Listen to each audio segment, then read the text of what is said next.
Okay, from Russia with love. Look at this. I've been waiting about 4 weeks for my Vostok, and it has arrived.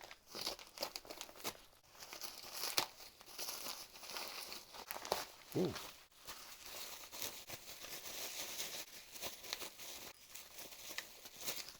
Well wrapped, huh? All right. So there you see it. Simple black plastic case. This looks like something like a Timex would come in or something. But, oh. Okay, we've got the instructions. Okay, they did a good job of protecting that so that wouldn't get scratched up, because there is nothing in here. That's just hard plastic. So, hoo-hoo! Here we go. Look at that. Nice, huh? All right, let's get the stuff off. Oh, that's satisfying. How about that dial? Yes, that is nice. You see that black, how it's got a little texture to it? And then you've got these gold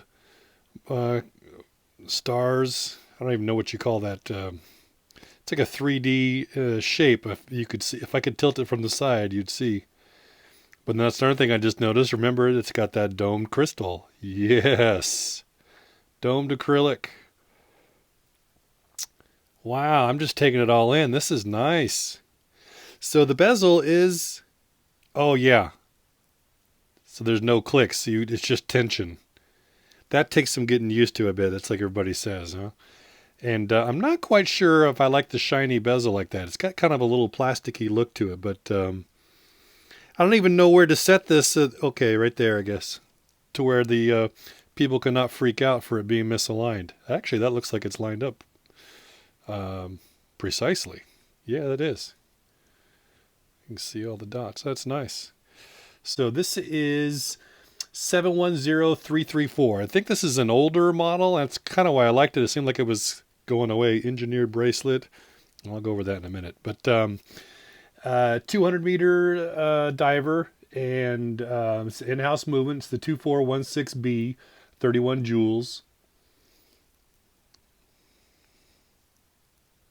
And I got this for $70. Free shipping. But like I said, it took about 4 weeks to get here. But not too bad compared to some of the AliExpress shipments, right? All right, let's take off the stuff.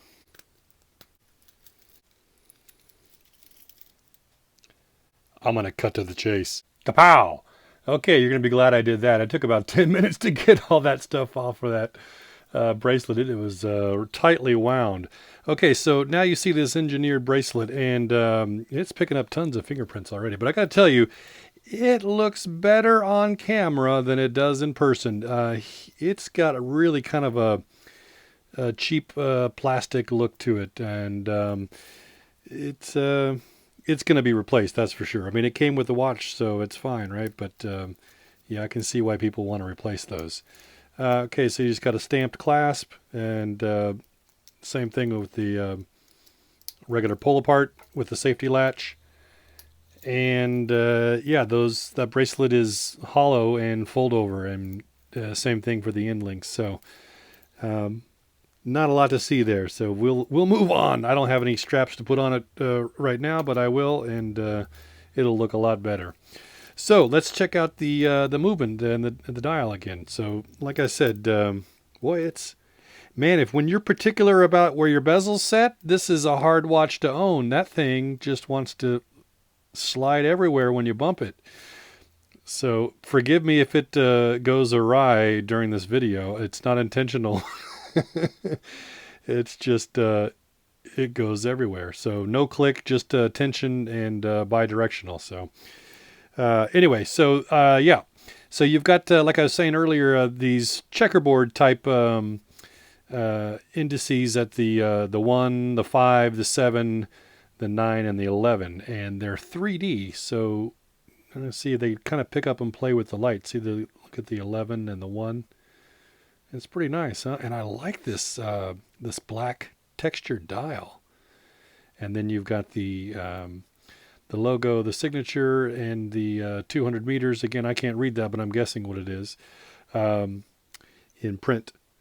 And then your indices look like they're loomed, but I don't think they are. I'll get you a loom shot in a moment.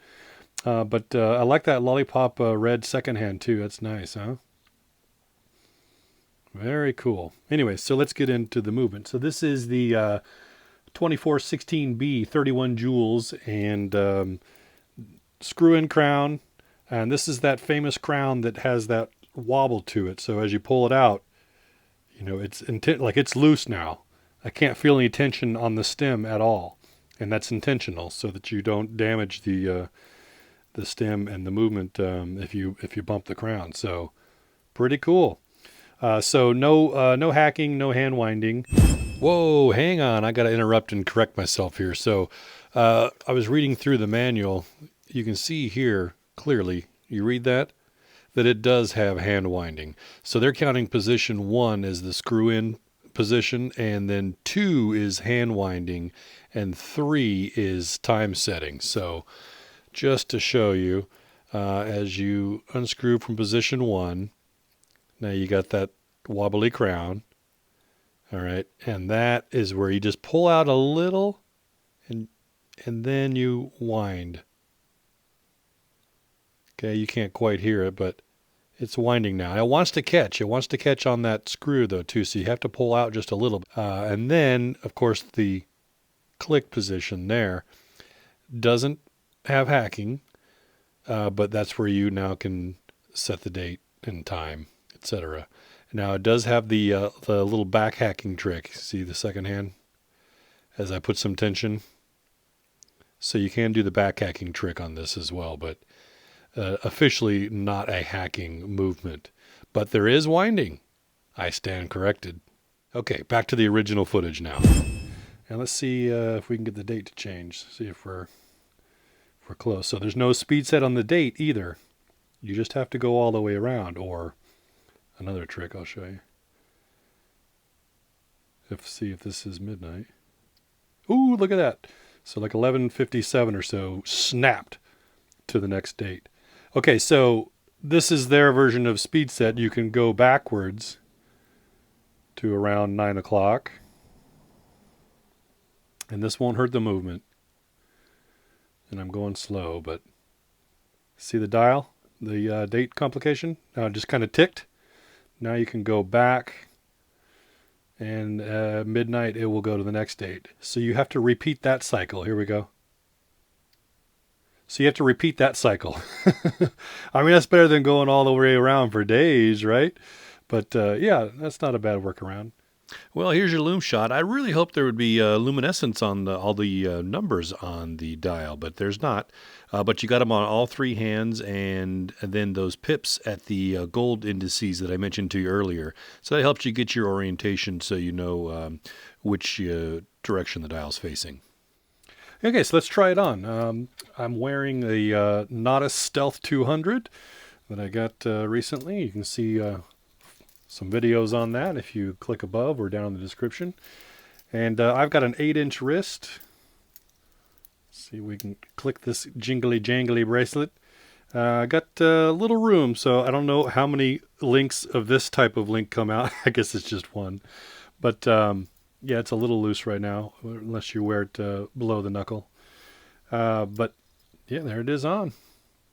I picked this up on a whim. This is one of the older models, and it seemed like they were disappearing, and I just was attracted to it. I figured, hey, this is just going to be my first Vostok, right? There'll be more down the road. It's kind of like a Seiko habit, I hear. So it's a quirky little brand, but yeah, I can see its charm, definitely. I mean, this is a nice watch. So make sure you subscribe, and you'll be able to follow me with the rest of my videos. I'll, of course, feature a watch spotlight on this one that's got some close-up shots, some macro, and then down the road I'll do a review on it as well after I've had some time to wear it. So Hit the like button on this video and subscribe, and we will see you soon.